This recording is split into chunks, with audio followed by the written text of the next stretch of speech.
Magandang gabi mga kabayan. Para sa mga hindi pa nakakaalam, naka-sale ang likha ngayon. Hanggang bukas na lang to mga kabayan, or hanggang merong stocks. Upon checking, halos tagli-5 peraso na lang yung meron tayo mga kabayan. Kaya kung sakaling gusto nyong humabol, habol na. Nga pala, ito ang bago nating lalagyan ng mga merch starting September 11. Ito ang gabay pulang tela Lucky Charm Pouch. So dito nyo ilalagay mga kabayan yung mga tangan nyo or mga gamit. Kung sakaling ayaw nyong suotin, ilagay nyo sa gabay pulang tela. Una, mas may ingatan ng mga tangan, pwedeng ilagay sa bag, sa bulsa.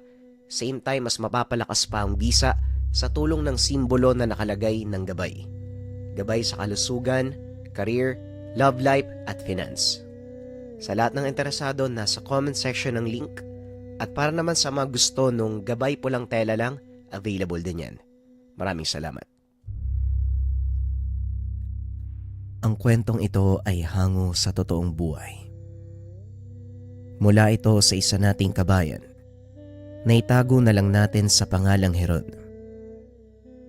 Walang eksaktong taon, probinsya ng Ilocos.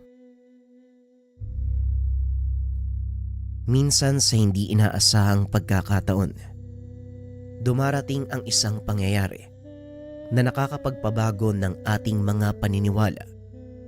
Maging ang ating buhay ay naaapektuhan. Ito ang naging karanasan ng tampok na karakter.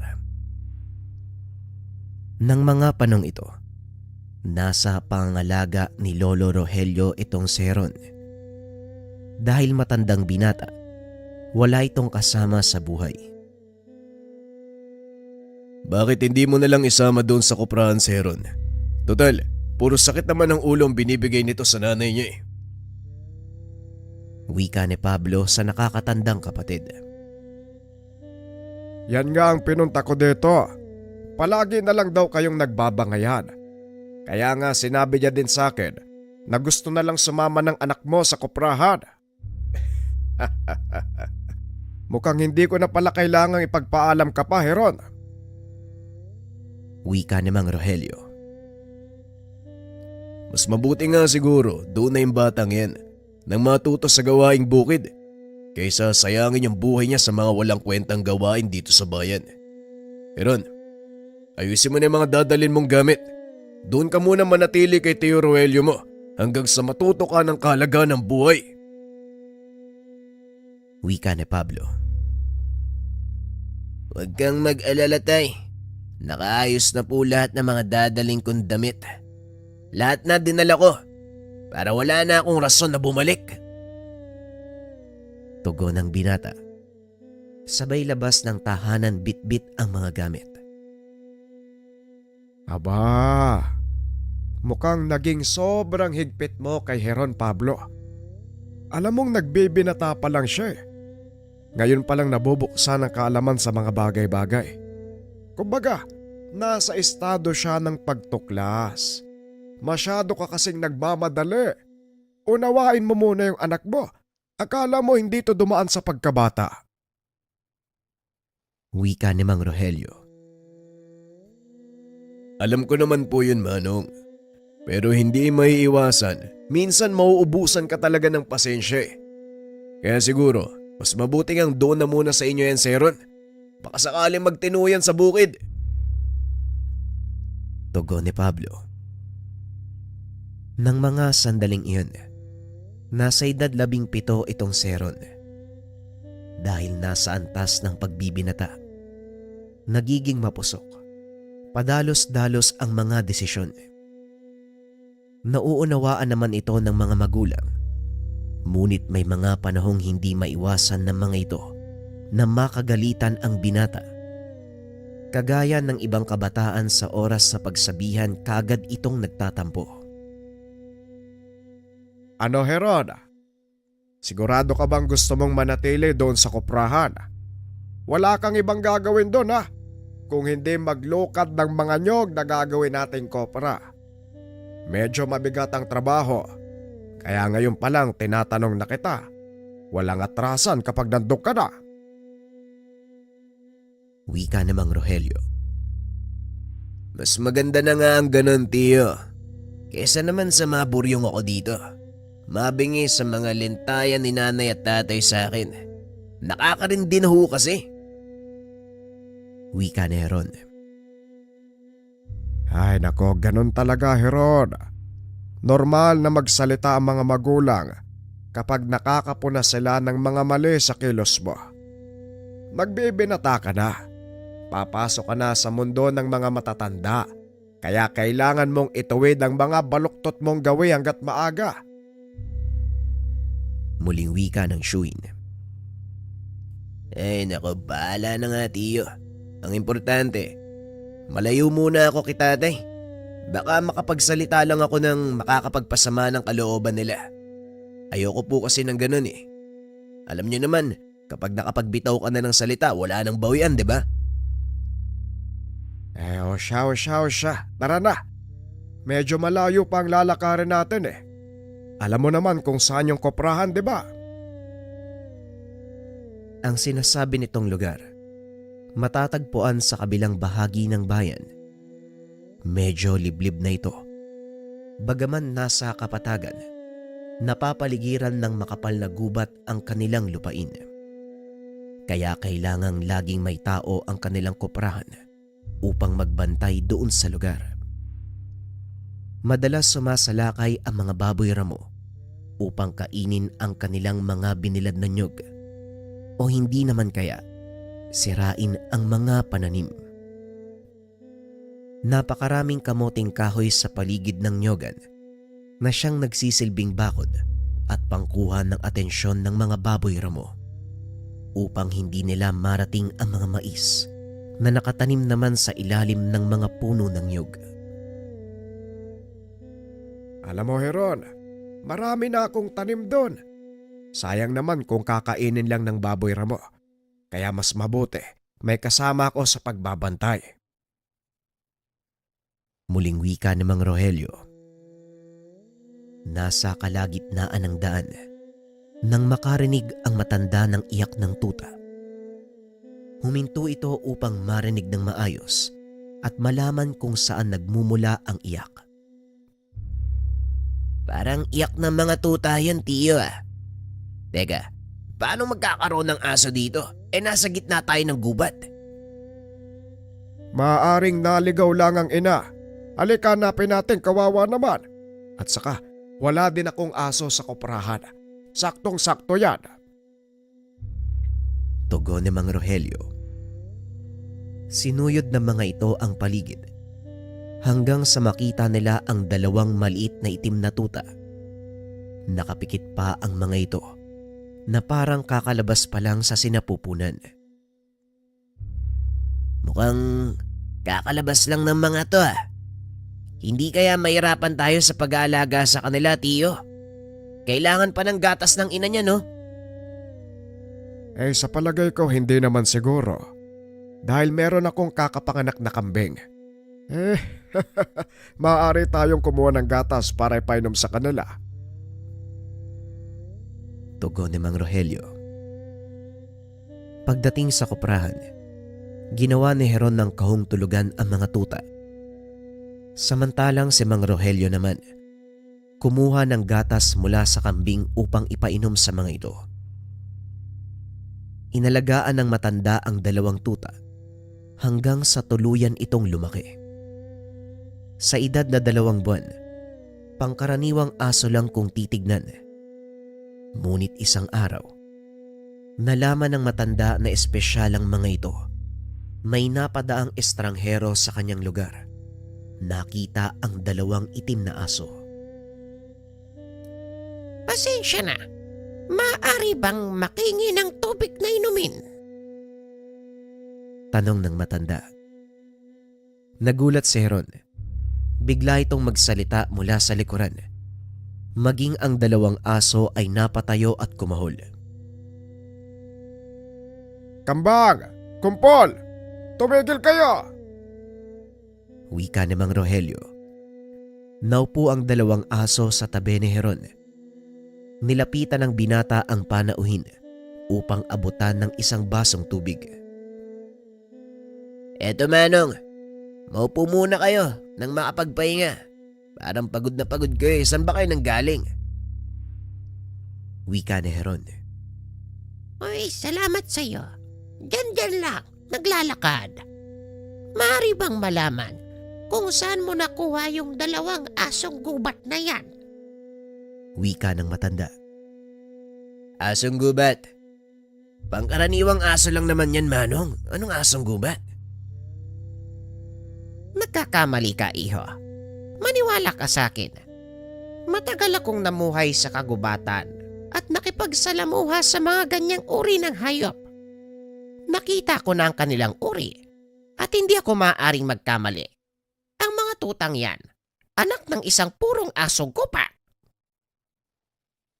Wika ng matanda.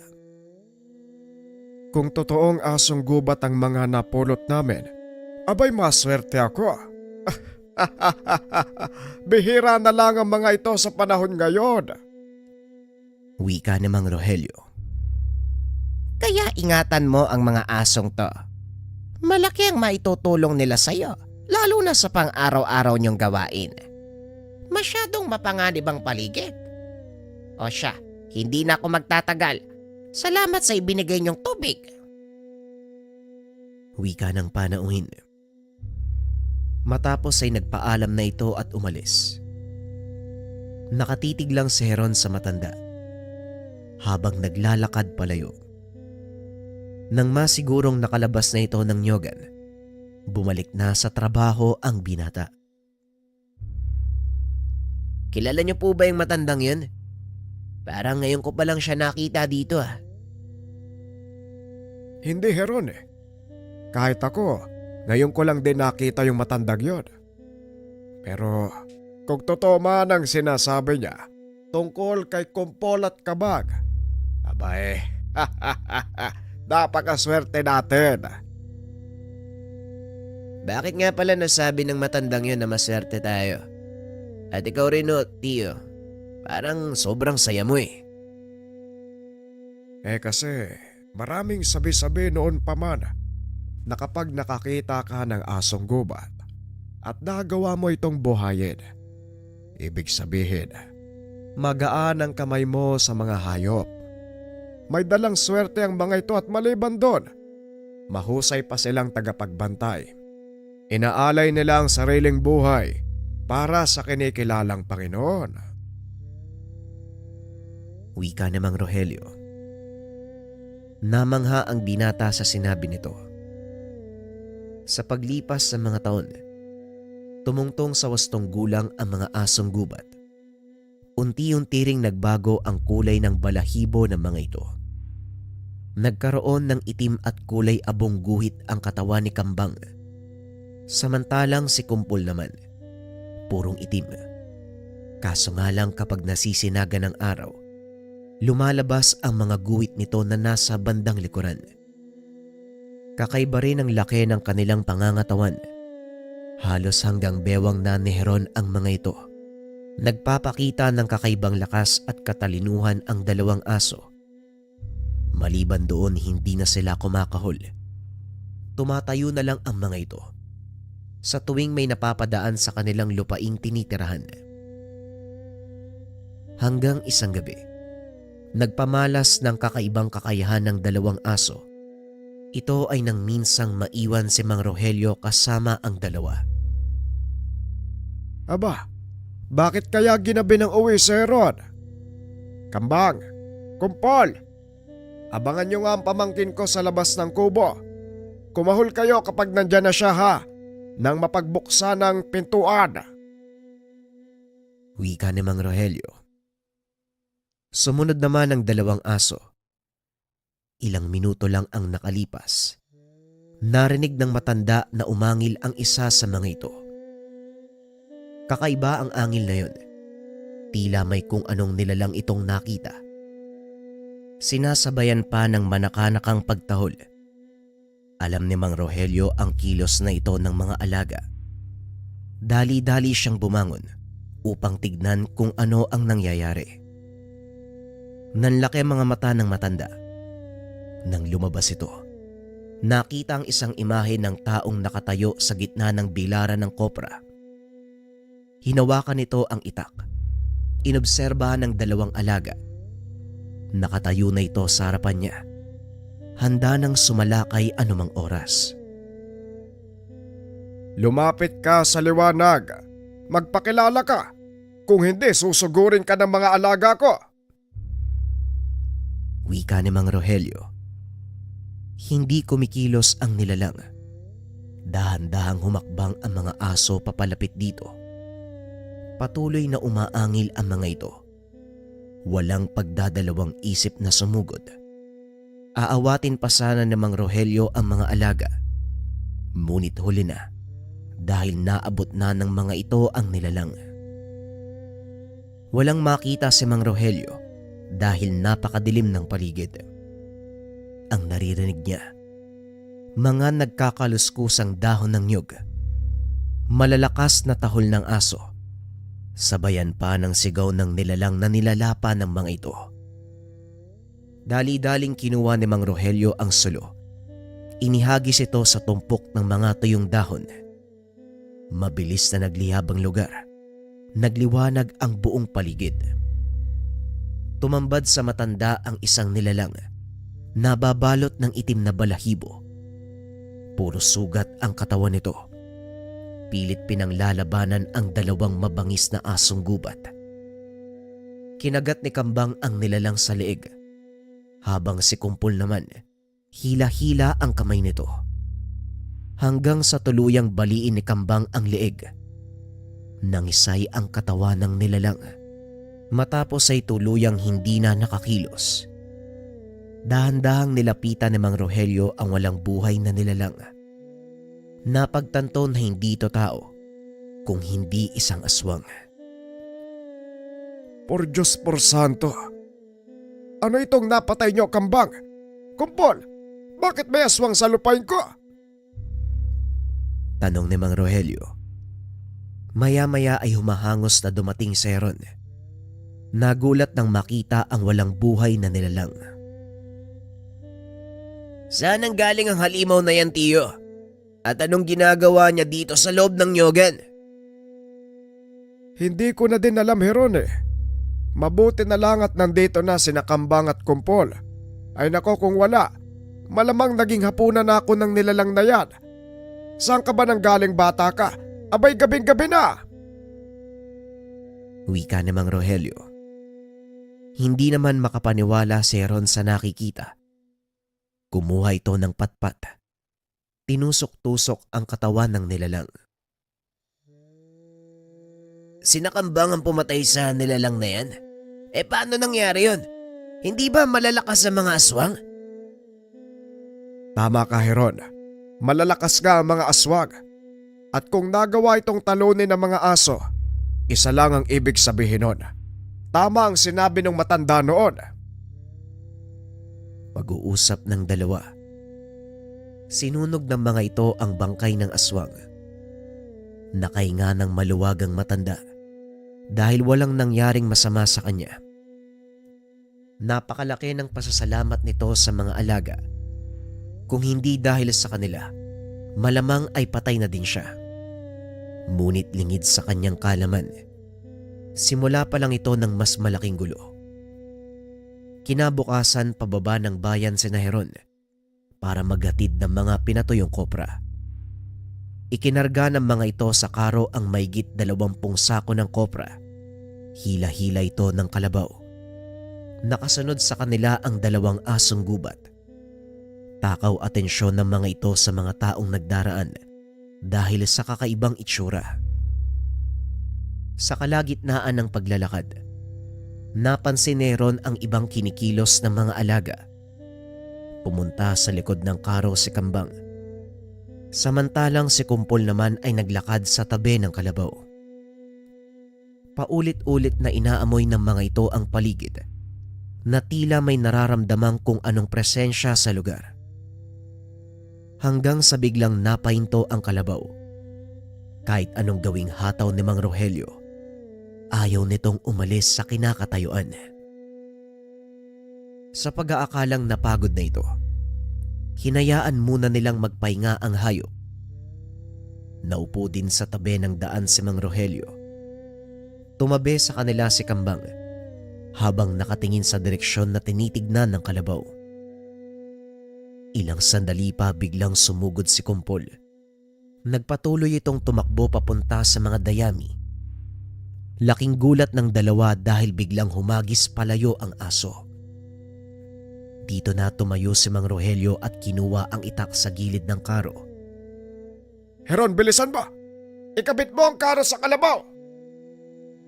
Wika ni Mang Rogelio. Alam na ni Heron na may masamang nangyayari. Dali-dali nitong itinali ang gota sa leg ng alagang kalabaw at hinataw ito. Mabilis na kumaripas ang kalabaw. Nakasakay ang dalawa sa karo habang nakabuntot sa kanila ang dalawang aso. Nakita ni Mang Rogelio ang isang lalaking lumabas mula sa talayban. Nakatitig ito ng masama sa kanya. Sino ang lalaking yun, tiyo? May ideya ka ba? Ang sama ng tingin, oh. Hindi ko rin alam, Heron. Bigla na lang siyang lumabas sa talayban eh. Sa hula ko, kanina pa siya nakasunod sa atin. Nakasunod sa atin, tiyo. Bakit naman niya tayo susundan? Ano, nanakawan tayo? Batay sa kilos ng dalawang aso, hindi pangkaraniwan ng taong yon. Malakas ang kutob ko. May kaugnayan ito doon sa nilalang na napatay ni Kambang nung nakaraang gabi. Marahil gaganti sila dahil sa nangyari.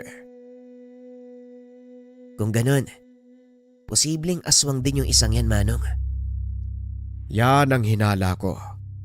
Mukhang naparito siya para ipagigante kung sino man ang napatay ng dalawa nating aso. Akala niya siguro basta-basta lang ang alaga natin. Hindi siya umubra. Wika ni Mang Rogelio. Ilang sandali pa ang nakalipas. Narating ng mga ito ang bayan. Hapon na nang matapos nilang ipaglako ang mga dalang kopra. Dali-dali na silang pumunta ng palengke upang bumili ng mga pangangailangan. Habang namimili ang mga ito, nakabuntot ang dalawang aso sa kanila.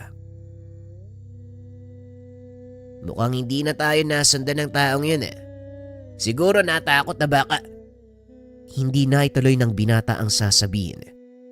Bigla itong nabangga ng isang lalaki, nakasuot ng sombrerong gawa sa buli. Ay ikaw, pwede bang tumingin ka sa dinadaanan mo? Wika ng lalaki. Humingi ng paumanhin si Heron.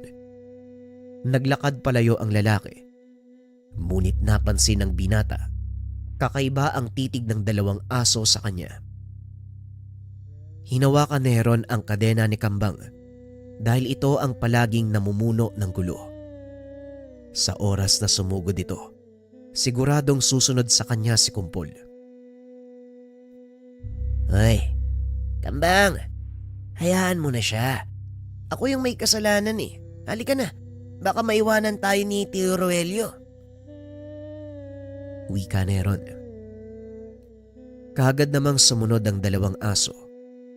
Ngunit nakatingin pa rin ang mga ito sa lalaki. Heron! Hoy, Heron! Nabili mo na ba yung mga kailangan mo? Tignan mong mabuti bago tayo umuwi, ha? Mahirap bumalik dito, sobrang layo. Eto, tinitignan ko lang, Lolo. Nabili ko po lahat. Halika na po, uwi na po tayo. Tugon ng binata sabay sakay ng karo. Binaybay ng dalawa ang daan pauwi.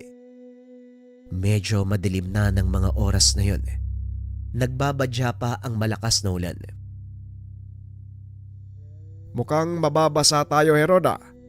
Ilagay mo sa sako ang mga pinamili nating bigas at tabako. Mahirap na, baka mabasa ang mga yan. Wika ni Mang Rogelio. Habang abala ang binata sa paglalagay ng mga pinamili sa sako, biglang pinahinto ng matanda ang karo dahilan para matumba ang binata. Aray ko naman! Ano ba naman yan, Tiyo? Naloko na. Nabasag na tuloy yung lambanog. Bakit ba? Hindi na ituloy ni Heron ang sasabihin. Nakita nito ang isang lalaking nakaharang sa daan. Napagtanto niya, ito rin yung lalaki na nakabangga doon sa palengke. Maganda ka, Heron. Pag sinabi kong takbo, tumakbo ka. Siya po yung lalaking nakabangga ko kanina sa palengke, tiyo. Siya din yung lalaki na sinugod ni Kambang. Sinasabi ko na nga ba hindi tayo titigilan ng isang to. Wika ni Mang Rogelio. Laking gulat nito. Biglang kinumpronta ni Heron ang lalaki. Hoy! Ikaw! Anong pakay mo? Bakit mo kami inaarang? Hoy, Heron! Ano ba Ay, naku talaga to. Oo nga naman. Bakit mo kami naharang? Napangiti ang lalaki. Naglakad papalapit sa dalawa. Kaagad namang bumaba ng karo sina Kambang at Kumpol. Wala kayong karapatan magtanong. Dapat ako nagsasalita eh. Malabang hindi nyo alam kung sino ang binanggayo. Malaking pagkakamali ang pagpatay nyo sa kapatid ko. Wika ng lalaki. Nanlaki ang mga mata ni Mang Rogelio sa mga narinig.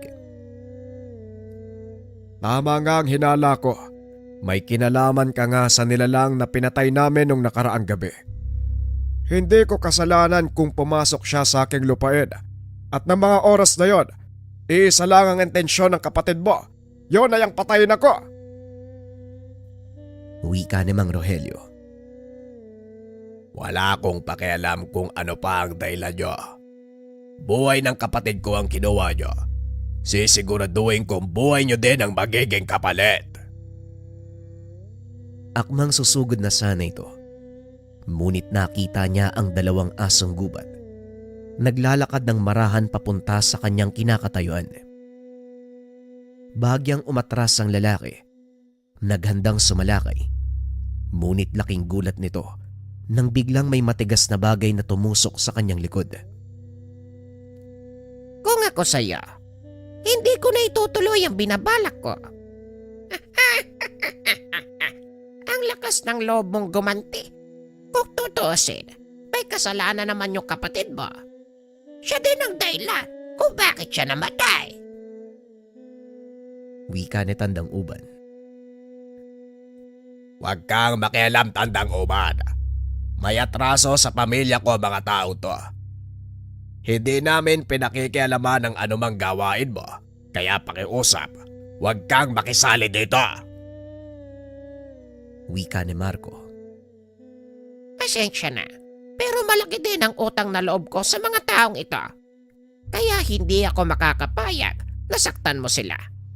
Ngayon, kung ayaw mong lumala ang gulo, umalis ka na, Marco. Wika ni Tandang Uban. Dahan-dahang naglakad palayo ang lalaki hanggang sa tuluyan itong maglaho sa kadiliman. Susundan pa sana ito ng mga aso, ngunit tinawag sila ni Mang Rogelio. Kambag! Kumpol! Bumalik kayo dito! Hayaan niyo siyang makalayo! Wika ni Mang Rogelio.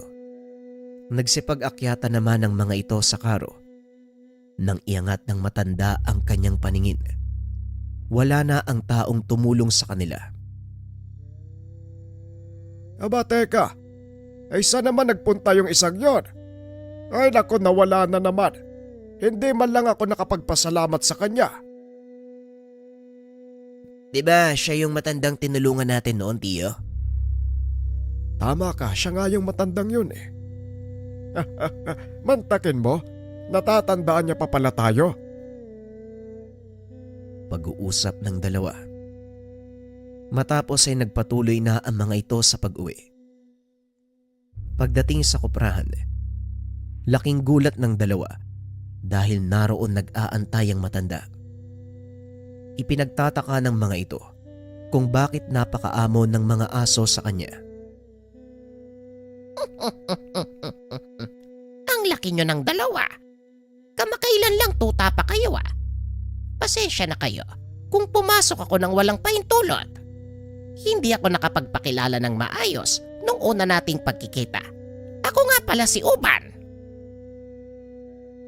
Wika ni Tandang Uban. Ako naman si Rogelio. At ito pamangkin ko, si Heron. Mabuti naman at naaalala mo pa kami. Paano kung makakalimutan ang mabubuting taong kagaya nyo? At isa pa, gusto kong makita ang dalawang ito. Hindi ko inakalang magagawa nyo silang palakihin ng maayos. Wika ni Tandang Uban. Nga ho pala, talaga bang aswang yung taong humanang sa amin kanina? Tanong ni Heron. Oo, iho. Aswang nga ang isang yon. Hindi lang siya ang makakalaban nyo. Sa mga sandaling ito, nakarating na sa kanyang angka ng nangyari. Paniguradong anumang oras ay sasalakay sila. Ito din ang isa sa mga dahilan kung bakit ako naparito. Wika ni Tandang Uban. Teka lang, ibig sabihin ba nito, alam mo ang lahat ng nangyayari? Oo, pinagmamasdan ko lang kayo ng mga oras na yon dahil gusto kong makita kung gaano kalakas ang bigkis na namuo sa pagitan mo at ng mga asong gubat. May kailangan kang malaman, Rogelio. Ang mga tutang nakita mo maraming taon na ang nakakaraan. Yan ay nagmula sa akin. Sinadya ko silang iwanan sa gubat upang malaman kung may mga tao pang nagmamalasakit sa mga hayop. Ngunit hindi ko inaasahan na magiging ganito kalakas ang bigkis niya. Wika ni Tandang Uban. Ayon pa dito, simula nang mapunta sa kanila ang mga tuta, patuloy niya nang minamanmanan ang magtsuhin. Kung ganon, bakit hindi ka nagpakilala sa amin ng mas maaga?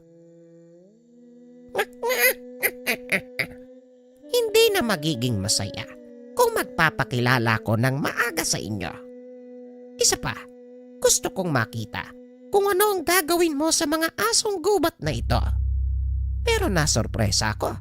Aaminin ko sa iyo, Rogelio. Hindi ito ang inaasahan kong kakalabasan. Ano ho ang ibig yung sabihin? Hindi ko maintindihan. Ang mga asong gubat ay may kakaibang katangian. Napapalabas lang ito kung malalakas ang bigkis nila sa kanilang amo o Panginoon. Yun ang gusto kong makita, Rogelio. Pero hindi ngayon. Gabi na. Teka, tama ba yon? Ayun o, sa likod. Parang may nakita akong bote ng lambanog. Maaari bang tikman? Nauuwaw ako eh. Wika ni Tandang Uban. Napailing na lang si Mang Rogelio. Inabot ang bote ng lambanog sa matanda. Kumain na muna tayo. Siguradong nagugutom ka rin pagpasensya mo na ang aming dala. Huwag mo kong alalahanin. Matagal na akong naninirahan sa kagubatan at masasabi kong nasanay na ako. Kahit anong pwedeng kainin, kakainin ko. Habang kumakain, hindi maiwasan ni Heron ang magtanong tungkol sa pagkatao ni Tandang Uban. Maaari ko po bang malaman kung saan kayo nanggaling? At anong uri ng tao kayo? Mambabarang, albularyo, serohano? O baka tulisan? Maaari nating sabihin lahat ng nabanggit. Isa akong ermitanyo. Yun ang sabi ng mga tao. Kung ganun, ano ang pakay mo sa pagbibigay ng mga tuta kay Tio Rogelio? Saka, ang dami namang ibang taong maaaring pagbigyan sa kanila. Matanda na si Tio. Maaaring hindi niya kayanin na mamangyayari. Magugulat ka sa kayang gawin ng mga asong ito. Sasabihin ko sa inyo ngayon pa lang, hindi nga sila pangkaraniwan. Ang akala ko'y napagtanto nyo na ang bagay na yon. Ang dami nang nangyari. Hindi ba kayo nag-iisip? Tugon ni Tandang Uban. Matapos ang pagkain, nagharap ang mga ito sa mesa upang mag-inuman. Hindi naman maiwasan ng matandang ermitanyo ang ilahad ang mga napagdaanan. Namangha ng gusto si Heron, ngunit para sa kanya, ito ay pawang kwento lamang ng isang taong noon pa lamang nila nakilala. Si Heron ang tipo ng taong hindi naniniwala sa mga kwento hanggat hindi niya ito napapatunayan. Ngunit kinabukasan, isang hindi inaasahang sakuna ang nangyari. Maagang nagising ang binata upang magbiyak ng mga nyog. Aksidenteng dumalas ang hawak nitong itak. Tumama sa kanyang binti. Napasigaw si Heron dahil sa sakit. Narinig naman ito ni Mang Rogelio na nooy nagkakape sa loob ng kubo. Naunang lumabas ang dalawang aso at lumapit kay Heron. Dinilaan ng mga ito ang mukha ng binata na tila nag-aalala. Anong nangyari sa'yo? Bakit parang babae ka kung umatungal? Tanong ni Tandang Uban habang pinagmamasdan ang malaking sugat sa binti ng binata. Hindi niyo po ba nakikita? Halos maputol na po yung binti ko. Aray ko. Yan ba? Maliit na bagay. Nasa isip mo lang ang sakit. At isa pa, naputol ba yung paa mo? Hindi naman ah. Hinawakan nito ang binti ni Heron. Hinaplos ng ilang ulit ang sugat. Nung una ay napasigaw ang binata. Ngunit kalaunan ay unti-unting nawala ang sakit. Nanlaki ang mga mata nito nang makitang tila walang nangyari. Bagaman naroon pa rin ang dugo, wala na ang sugat nito. Hindi makapaniwala si Heron sa nakikita. Paulit-ulit pa nitong kinukusot ang mata. Sinampalang sarili sa pag-aakalang namamalikmata lang siya at pinaglalaroan ng isipan. Anong nangyari? Saan napunta yung sugat? Tanong ni Heron. Bakit ka pa nagtatanong? Gusto mo bang ibalik ko? Madali ako kausap. Tugon ng matanda. Napailing na lang si Heron at nagpatuloy sa ginagawa. Ngunit hindi pa rin mawala sa isipan nito ang nangyari. Hindi lang yon ang kamanghamanghang nagawa ni Tandang Uban. Nagawa nitong buhayin ang mga unti-unti nang namamatay na puno ng nyog dahil sa mga peste. Heron, naniniwala ka na? Maging ako nahihirapang kumbinse ng sarili na nasa bakuran natin ang isang totoong ermitanyo. Wika ni Mang Rogelio. Nahihiwagaan ako sa mga nangyayari. Pero sapat ng patunay para sa akin na mga nakita ko, tiyo. Talagang kakaiba to si Tandang Uban. Habang nag-uusap ang mga ito, pinagmamasdan nila ang mga asong nakikipaglaro sa ermitanyo. Napansin ni Mang Rogelio na tila matagal nang magkakilala ang mga ito. Hindi nakikihalubilo ang dalawang alaga sa mga taong bago sa kanilang paningin. Idagdag mo pang nasa loob ito ng kanilang teritoryo.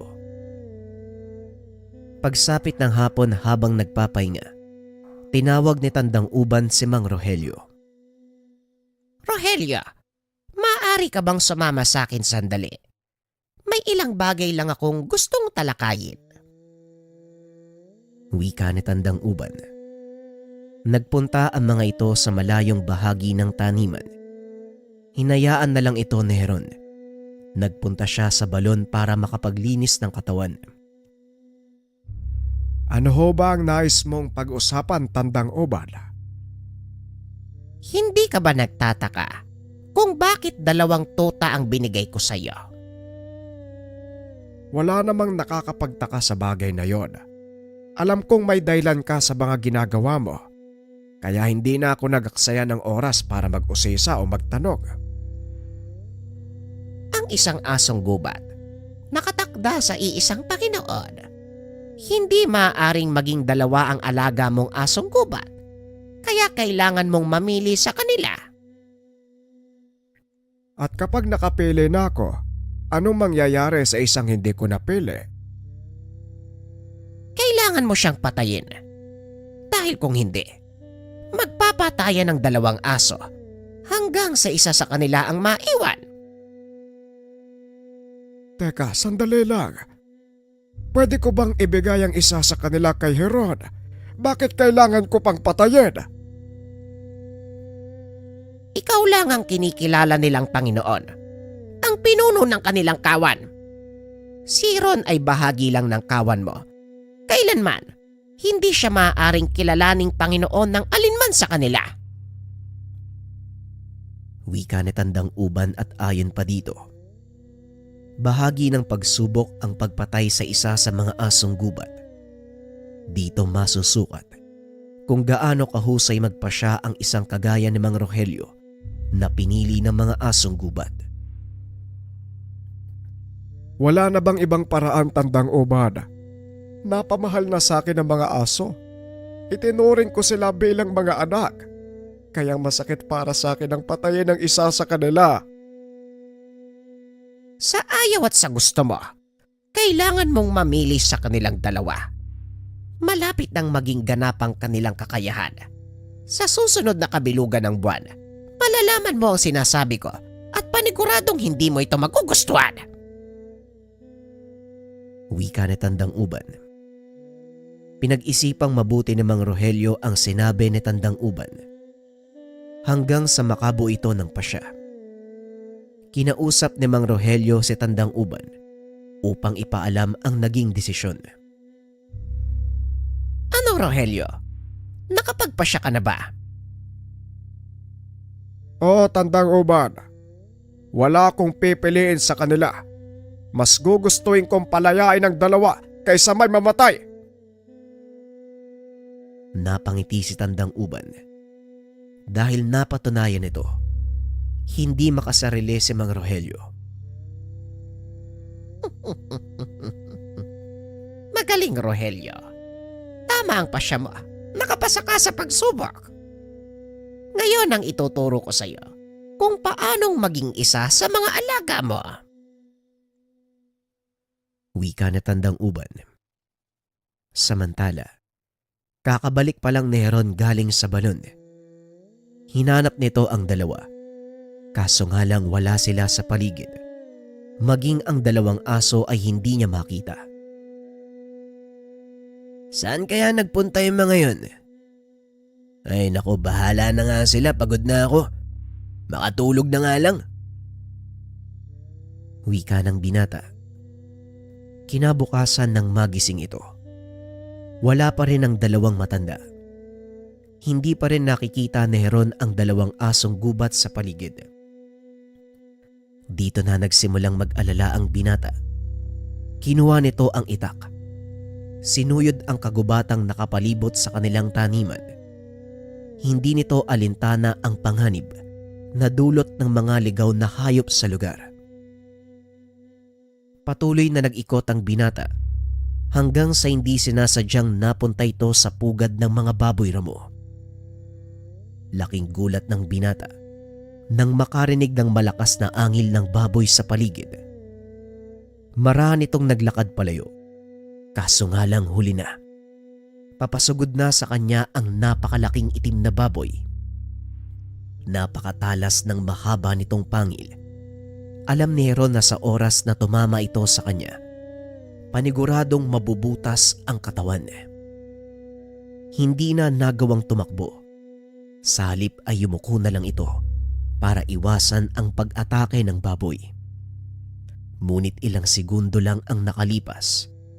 Wala pa ring dumadampi sa kanyang katawan. Nang iangat ni Heron ng kanyang ulo, nagulat ito. Dalawang malaking aso ang nakaharang sa dadaanan ng baboy ramo. Ayos ka lang ba, Heron? Tumayo ka na dyan at umalis sa daraanan ng mga alaga ko. Wika ni Mang Rogelio. Dali-dali namang tumayo si Heron. Tumakbo papunta sa likuran ng pinakamalapit na puno. Yan ang kakayahan ng mga asong gubat na makipag-isa sa kanilang Panginoon. Nagulat si Heron dahil nakatayo na sa kanyang tabi si Tandang Uban. Yan ba ang dahilan kung bakit kayo nawala kagabi? Sabihin na lang natin na tinuruan ko ang tiyuhin mong gamitin ang nakatagong kakayahan ng mga asong gubat. Wika ni Tandang Uban. Maya-maya lang ay nagawa ng patumbahin ng mga aso ang malaking baboy. Halika na, Tiyo. Umalis na tayo dito. Sandali lang. Sayang naman kung iiwanan natin ang karne nang hindi napapakinabangan. Wika ni Mang Rogelio. Ngunit pinagbawalan ito ni Tandang Uban. Hindi mo maaaring kainin ang karne ng hayop na pinatay ng iyong alaga dahil may laso ng laway ng mga ito. Yan ang pumatay sa malaking baboy ramo. Ay, ganun ba? Sige, halika na. Umalis na tayo dito. Sabihin niyo sa akin kung ano talaga nangyari. Paanong lumaki ng ganyan si Kambang at Kumpol? Kagaya ng sinabi ko, isa sa mga katangian ng mga asong gubat ang nabuksan. Nang matutunan ng tiyuhin mong makipag-isa sa kanila, ito ang paglabas ng kanilang totoong anyo, pati na rin ang lakas. Hindi lang pangkaraniwang asong gubat sina Kambang at Kumpol. Sila ay mga elementong gabay mula sa kagubatan at ang tiyuhin mo ang napili nila. Hindi naman kaya sobrang huli na para dyan. Matanda na si Tio Rogelio. Ano pa ang magagawa niya? Hindi nakabatay sa edad ang kakayahan ng isang tao, bata. Katawan lang ng tao ang tumatanda, ngunit ang kaluluwa ay nananatiling bata. Habang tumatagal, nagkakaroon ng maraming karanasan na siyang nagpapalakas sa kanila. Maniwala ka sa akin, mas malakas pa sa inaakala mo si Rogelio. Pag-uusap ng dalawa. Hindi inasahan ni Heron na ganito ang kanyang magiging karanasan sa pagsama sa tiyuhin. Ang inakala nitong normal na tao, pinili pala ng mga elementong gabay. Wala namang kakaibang nangyari ng mga sumunod na araw. Nagpatuloy ang dalawa sa kanilang normal na gawain. Hanggang sa nagpasya ang mga ito, bumalik sa baryo para bumili ng kanilang pangangailangan. Alam kong ayaw mong makita ang mga magulang mo, kaya ako na lang ang pupunta sa kanila. Mag-ikot muna kayo sa kabisera. Isama mo si Kambang at Kumpol. Huwag kang mag-alala, ligtas ako dito. Mabuti pa nga, Tiyo. Sige, magkita na lang tayo mamaya. Ako na rin ang bibili ng mga kakailanganin natin. Tugon ng binata. Habang naglalakad, pinagtitinginan ng mga tao ang dalawang asong kasama nito. Hayaan mo sila, Kambang. Ganyan talaga ang mga tao. Lalo na kapag nakakita sila ng bago sa paligid nila. Hanggang tingin lang ang kaya nilang gawin. Hindi naman yan lalapit sa atin eh. Nagpatuloy sa paglalakad ang mga ito nang bigla silang harangin ng mga kalalakian. Umatras ang dalawang aso, dumikit sa katawan ni Heron. Mukhang magandang uri ng aso yung alaga mo Pwede ba naming hingin? Wika ng lalaki na nagngangalang Punyong. Pasensya na, Punyong, pero hindi ko pwedeng ibigay sa'yo mga to. Hindi sila ordinaryong mga aso. Yun nga ang masarap Hindi ordinaryo. Ano, ibibigay mo ba o gugulping ka namin? Napangiti si Heron. Akmang magpapatuloy na sa paglalakad nang bigla siyang hawakan ni Punyong. Huwag kang gagawa ng akbang na pagsisisiyan mo, Punyong. Bitawan mo ko! Wika ni Heron.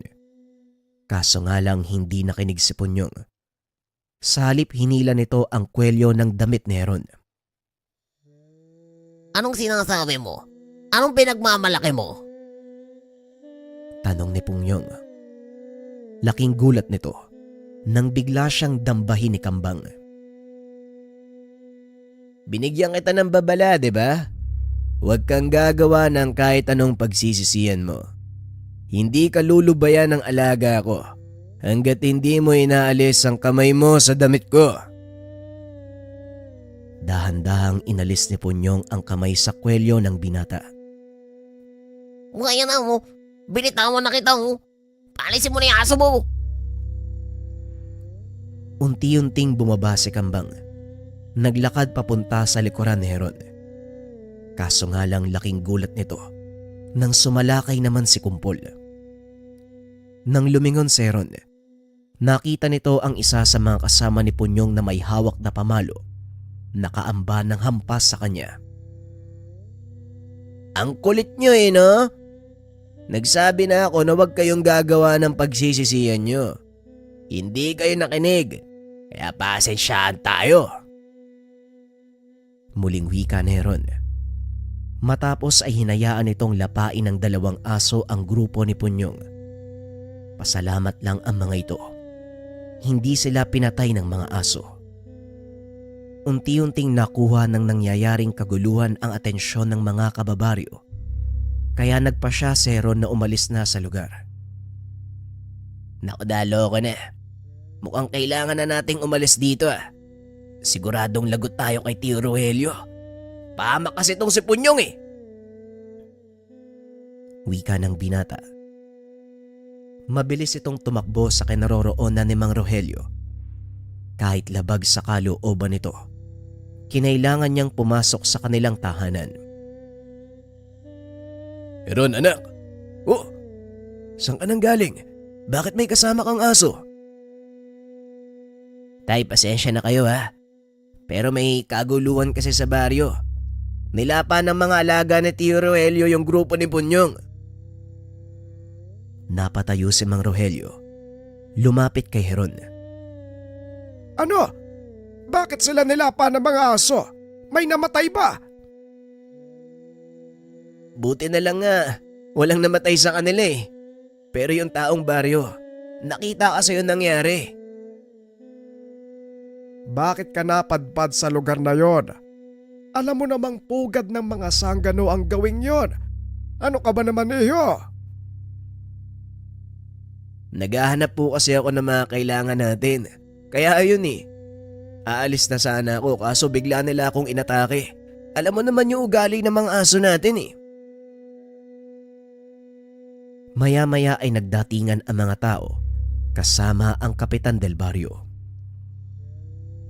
Tao po! Nandyan ba ang anak mo, Pablo? Kailangan ko siyang makausap. Wika ng kapitan. Kapitan! Kapitan Ramon! Anong sa atin? May problema ba? May kaguluhang nangyari sa kabisera. Nilapan ng mga alagang aso ng anak mo ang grupo nila Punyong. Nagreklamo yung mga kaanak nila Ano ba naman yan? Nandito ako, kapitan. Pinagtanggol lang ako ng mga kasama kong aso. Kasalanan nila ang nangyari. Binalaan ko sila ng ilang beses pero hindi sila nakinig. Kahit ano pa ang dahilan mo, may mga taong napahamak. Alaga mo mga aso, kaya ikaw dapat ang humarap sa responsibilidad. Tugon ng kapitan. Akmang huhuli na ng mga tanod si Heron nang biglang humarang si Mang Rogelio, pati na rin ang mga aso. Mukhang hindi mo naintindihan ang sinabi ng pamangkin ko. Dumepensa siya. Kaya kung tutusin, ang grupo ni Punyong ang dapat hinuhuli nyo. Bakit pinagdidiskitahan mo ang pamangkin ko? Ay! Huwag kang umarang sa dadaanan ng mga tanod ko kung ayaw mong madamay matanda ka. Akala mo kung sino to? Ikaw ang wag gagawa ng maling hakbang, kapitan. Hindi magdadalawang isip ang mga alaga ko nalapain ang mga tanod mo. Kaya hanggat kaya pa nilang magtempe, mag-isip ka ng susunod mong gagawin, Kapitan. Wika ni Mang Rogelio. Bagyang umatras sa mga tanod dahil sa takot na lapain ni Kambang at Kumpol. Ayos ka. Talagang hinahamon mo ang otoridad, Rogelio. Bakit hindi na lang kayo makiisa? Hayaan nyo kaming gawin ang trabaho namin. Wika ng Kapitan. Gawin ang trabaho. Ituloy nyo pa rin kahit mali na. Nasaan ang prinsipyo mo, Kapitan? Dahil ba malakas ang impluensya ng pamilya ni Punyong, pinapanigan mo na? Sige, subukan mong galawin ang pamangking ko. Magkakaalaman talaga tayo. Kumahol ng sabayang dalawang aso. Kumaripas naman ng takbo ang mga tanod. Wala nang nagawa ang kapitan kung hindi ang umalis. Tandaan nyo, may araw ka rin, Rogelio. Hindi ko papalampasin yung ginawa mo. Hindi ako natatakot, Kapitan. Kung ano man ang gusto mong gawin, ituloy mo lang. Matapos ang pangyayari, nag-usap-usap ang mag-anak. Paano ngayon yan, Heron? Kakabalik mo lang dito sa baryo. Gulo ka agad ang dala mo. Ay nako, kahit kailan talaga, wala kang ginawang mabuti. Wika ni Pablo. Pati ba naman ikaw, Pablo? Pagsasalitaan mo ng ganyan ang anak mo. Hindi mo ba naintindihan ang nangyari? Dumepensa ang anak mo. Wala siyang kasalanan. Mag-isip ka nga. Mali pa rin ang nangyari. Hindi niya dapat pinatulan ng mga yon. Tignan mo ang naganap. Alam mo ba kung sino mga kinalaban mo? Huwag kang mag-alala, Tay. Hindi ka madadamay dito. Harapin ko yan mag-isa. Pasensya ka na, ha? Kung gulo ang palagi kong dulot sa inyo, wala akong pagpipilian kanina eh. Kaya nga pumunta ako dito. Kaso nga lang, mukhang mas maling desisyon yung ginawa kong pagpunta. Ay tama na yan, Heron. Umalis na lang tayo, Pablo. Kung ganyan ang turing mo sa anak mo, kahit kailan hindi kayo magkakasundo. Walang kapayapaan ang pamamahay na to. Wika ni Mang Rogelio. Nagpa siya ang dalawa na bumalik ng koprahan. Ngunit habang nasa daan, sinalubong naman sila ng mga kalalakian. Eto na nga bang sinasabi ko eh. Wala na tayong magagawa. Humanda ka, Heron. Mukhang mapapalaban tayo. Mukha nga, Tiyo. Kaso lang ang dami nila. Sigurado ko bang kakayanin natin yan? Magtiwala ka sa kakayahan ng mga aso.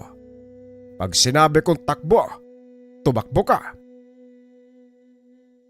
Humakbang palapit sa mga kalaban ang dalawang aso. Umangil ang mga ito. Sinugod ang mga tao. Dali-daling tumakbo si Mang Rogelio palayo. Hinayaan ng mga itong makipaglaban ang mga aso. Ayos lang ba hayaan natin silang makipaglaban? Baka humapano yung dalawa.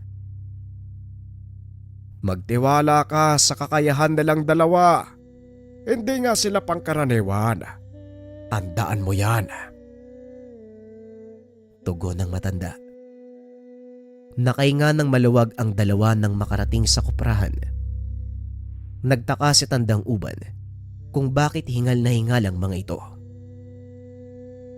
Anong nangyari?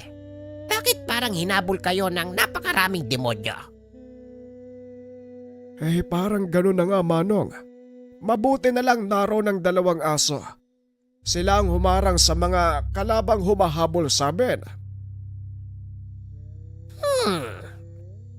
Mukhang masyado kayong umaasa sa mga aso. Hindi maganda ang ganyan.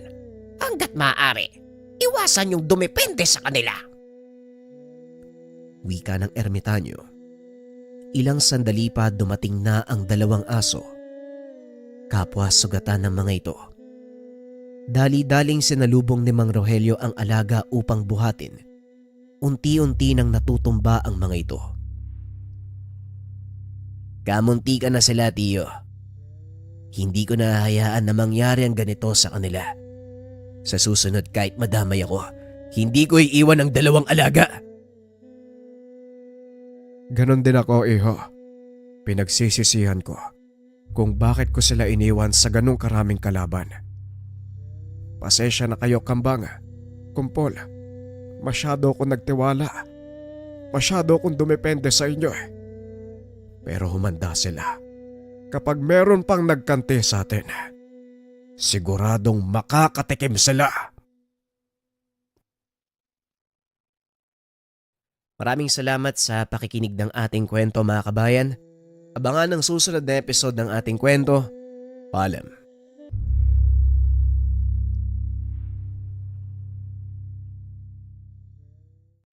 Magandang gabi, mga kabayan. Para sa mga hindi pa nakakaalam, naka-sale ang likha ngayon